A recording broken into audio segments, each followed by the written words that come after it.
The House Committee on Government and Operations will come to order. Will the clerk please take attendance? Chair Liberati. Here. Representatives Pahutsky. Here. McFall. Here. Posthumus. Here. Green. Here. Mr. Chair, you have 5 members present. You have a quorum. Representative Falls moves to approve the minutes of the June 14th meeting without objection, so ordered. First, we'll be taking up testimony on House Bill 4942. Representative Dierdendorf is here to speak on the bill.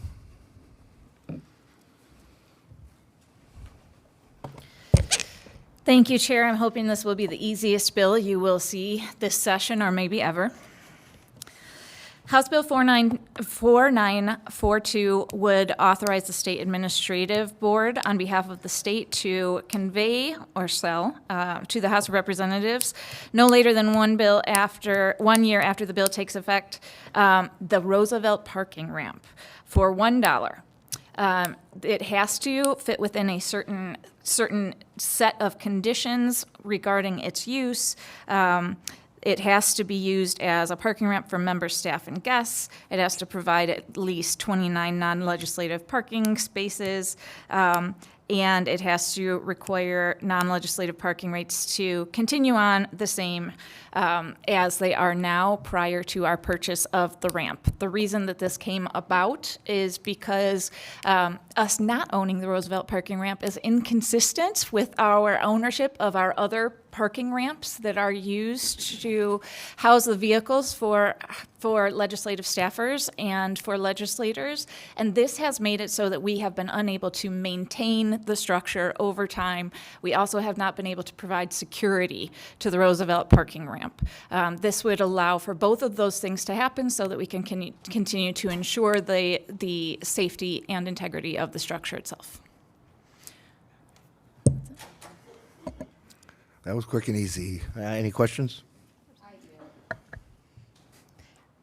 It sounds like a fantastic idea. The question I have is, though, do the same rules that apply to the Hob apply to the parking structure? Concerning what exactly? Well, so since we have disarmed our staff right now, many of them are, I would assume, are keeping their firearms in their cars right now. So then there would be a conflict of the rules then that they would be having that with them. The policy that the Hob has regarding possession of firearms does not apply to, would not and does not apply to the Roosevelt parking ramp. It would not apply to the Roosevelt parking ramp even after this change, as we also don't apply that rule regarding possession of a firearm or the banning of a firearm in any of our other parking ramps. So no, that policy would not translate to banning firearms in the Roosevelt parking ramp. So they would not be breaking the rules if they had their firearms. You are correct, yes. Thank you. Okay. Thank you. Can you expand a little bit more on some of the maintenance that either isn't able to be done or is a little bit more difficult to do because we have to go through DTMB? I just think it might be helpful because I know of some things, but there's also likely some things I'm not aware of too. Yeah, I mean, it's any number of our repairs. Part of it is the length of the process when we have to go through DTMB, not that we can't get repairs done at all, but that there are so many steps. So that can be anything from electrical to the actual maintenance of the actual structure as it ages itself. So this would just ensure that we would be able to respond in a good amount of time, in an appropriate amount of time when anything comes up regarding any of the structure. But if you have specific examples that you have in mind that you'd like to offer, that I would be fine with that. I know, similarly to what you just said, I know when we were trying to install some of the electric vehicle charging, but it just, again, it got done, but the timeline for that was significantly longer than it would have been otherwise, so. Yeah, the timeline is also extended whenever we need to get somebody a parking pass or when somebody loses a parking pass, because there are several steps that people have to go through in order to coordinate with the state, specifically people being our business office. Thank you. Thank you, Representative. I have one card to read in. Neutral on the bill, Neil DeSouza from DTMB. Now I need a motion to report House Bill 4942 with recommendation. Representative Pohotsky makes that motion.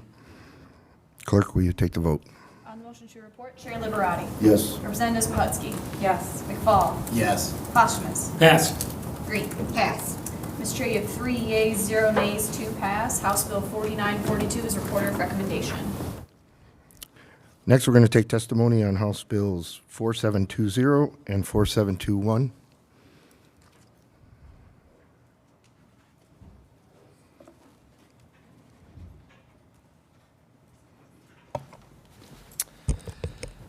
Mr. Chair, committee members, thank you so much for the opportunity to come today to speak in regards to our bills 4720 and 4721. This is a bill regarding language, or these are bills regarding language access for some of our most needy and persons in this state. These are people who are not English proficient, who still deserve and demand the opportunity to have vital resources delivered to them by the state. This would create an act called the Statewide Equal Language Access Coordination Act. Equal Language Access to State Services Act and the Statewide Equal Language Access Coordination Act. In doing so, what we would actually require is that the state would actually have to provide equal language access to public services for individuals with limited English proficiency. As of now, based on good data, we have about 300,000 persons in Michigan who would actually be considered limited English proficient. With that, we want to make sure that state resources, vital information provided by the state, would be available in every language spoken in a various geographic area, or by 500 or more individuals served by a local office of a state department, thus demonstrating the need that those services would be provided and translated into the necessary languages for receiving that vital information. What I think is important is that the English proficiency would require either face-to-face or telephonic or oral language services. I come from a city of 77,000 people. We do have language access needs in the city. There we have various language services that can be provided over the phone, but to provide expediency of service and also accuracy of service to the residents who call Wyoming, Michigan home. To that end, I would also like to just note that while there is an indeterminate financial impact to the state, the cost of this is not millions and millions of dollars. We're looking at thousands of dollars to ensure that, again, all Michiganders have access to vital information. This could be anything from labor rights, labor inquiries, Secretary of State Services, and others. This is very important to ensure that everyone who calls Michigan home has an equal opportunity to be contributing, to have access to this information for their families and their loved ones and for the betterment of our entire community. And with that, I'll turn it over to Representative Puri.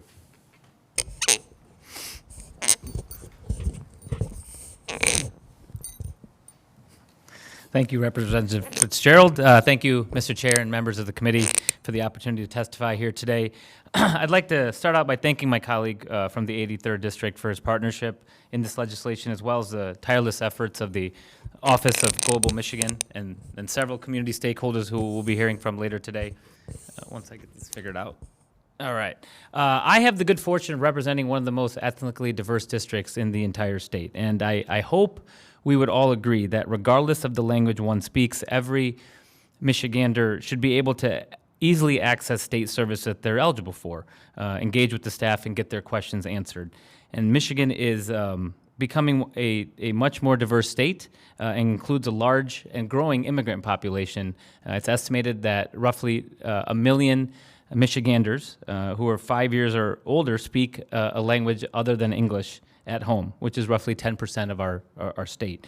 And nearly 40% of those bilingual Michiganders speak English less than very well, as Representative Fitzgerald was mentioning, also identified as LEP. In various regions of the states, rates of limited English proficiency individuals are much higher, like my district.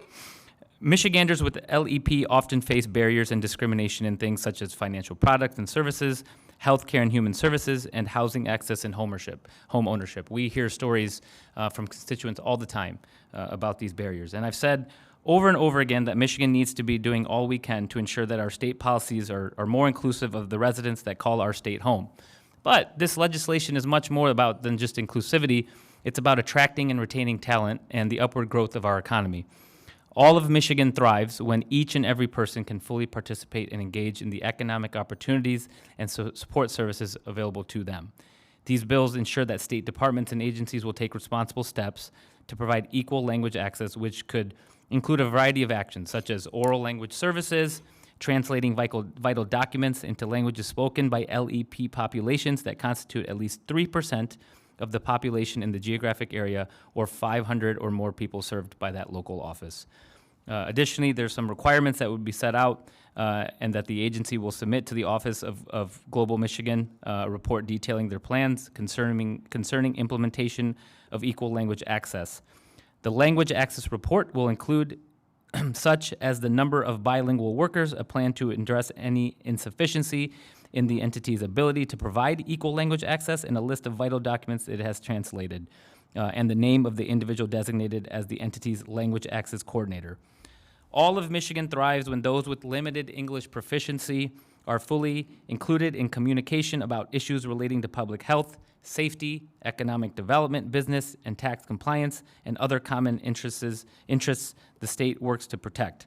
This legislation is already in law in many other states around the country, and we look forward to making Michigan next on that list. Thank you. Thank you, Representatives. Any questions? Thank you for your testimony, gentlemen. I have a couple questions. First question is, of the individuals that have low English proficiency, there's probably hundreds, if not thousands, of primary languages that they're speaking, right?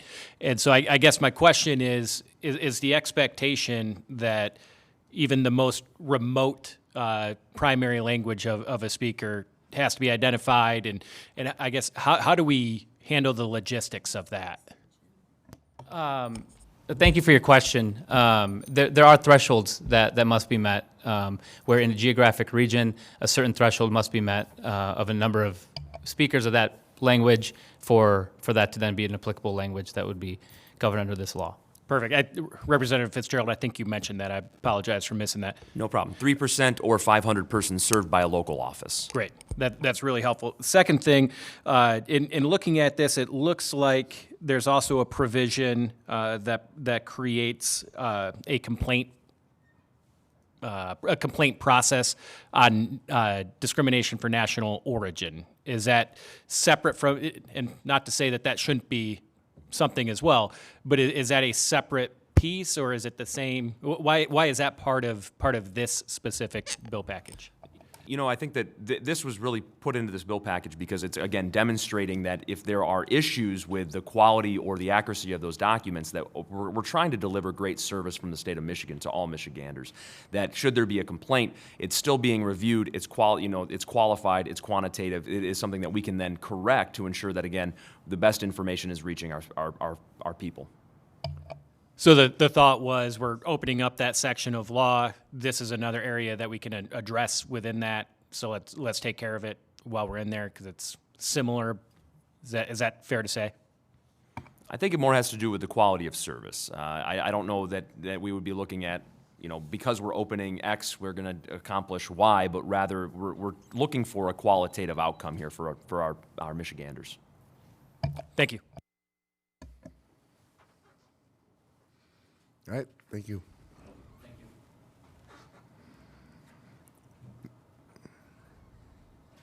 Next up, we have Henry Duong from Rising Voices.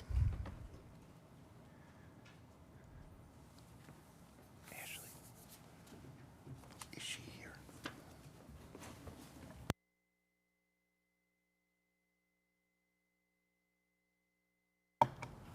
Whenever you're ready. Thank you, Chairman Liberati and committee members for holding this important hearing today.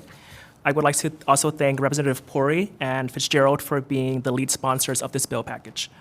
My name is Henry Young, and I am the policy manager at Rising Voices. We are an Asian American advocacy organization in Michigan. I'm here to speak on House Bills 4720 and 4721. These bills would allow limited English proficient, or also known as LEP individuals, to have meaningful access to vital state services in their native language. This change would help over 300,000 Michiganders who are LEP to fully participate in public life and lower barriers to accessing healthcare, education, and essential programs. Since moving to Michigan last year, I have been working closely with the Asian American community. I have heard many stories that parallel the struggles of my family. My family immigrated to the US in 2003 when I was 7 years old. My parents worked multiple jobs to provide for our family of 6, so it was difficult for them to find time to learn English. Navigating life in a new country is difficult. Like many other children of immigrants, my brother and I became de facto translators for our family. I remember spending countless hours translating documents for my parents and missing school when I had to accompany my mom to the local SNAP office or Section 8 offices because these agencies lacked adequate interpretation. I saw how scared my mom was. Every time, she felt powerless just because she could not understand English.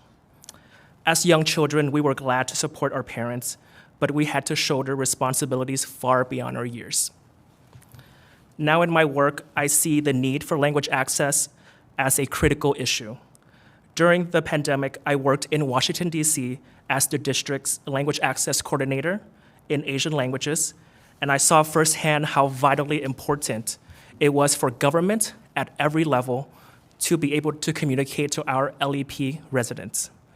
We had to let everyone know the latest health updates, where to get tested, and where to get food, because we truly could not leave anyone behind during a public health crisis.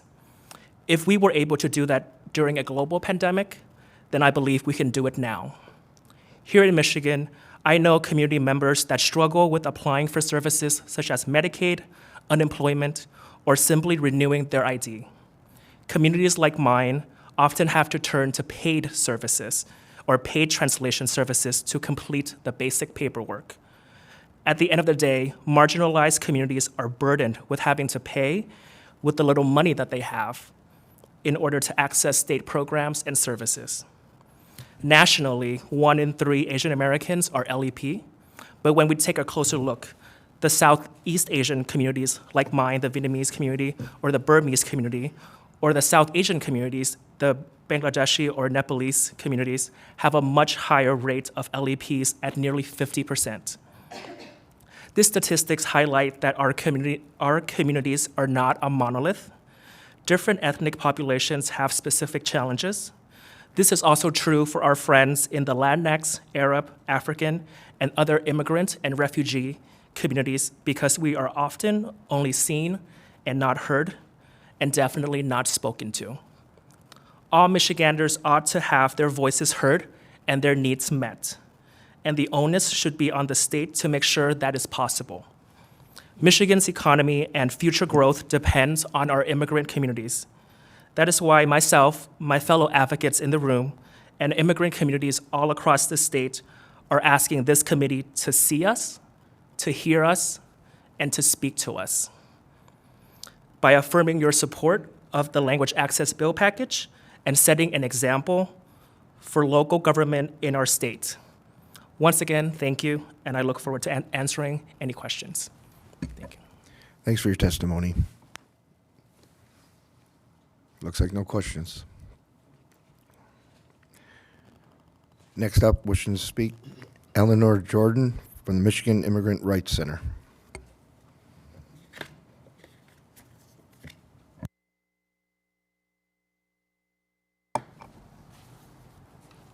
Thank you so much, Mr. Chairman, and thank you to the committee, and thank you to the sponsors.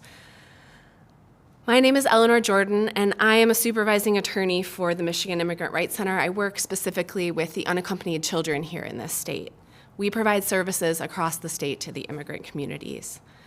We strongly support the passage of House Bills 4720 and 21 because we have seen firsthand how barriers to language access cause harm to immigrant communities all over the state of Michigan. This issue has been particularly present when we've responded to reports to migrant child labor crisis here in Michigan this last year. Most of the children who have been implicated in that situation live in immigrant households where family breadwinners speak limited English. When these adult caretakers experience labor violations, they need an effective recourse that allows them to continue supporting their families so that children aren't under pressure to work.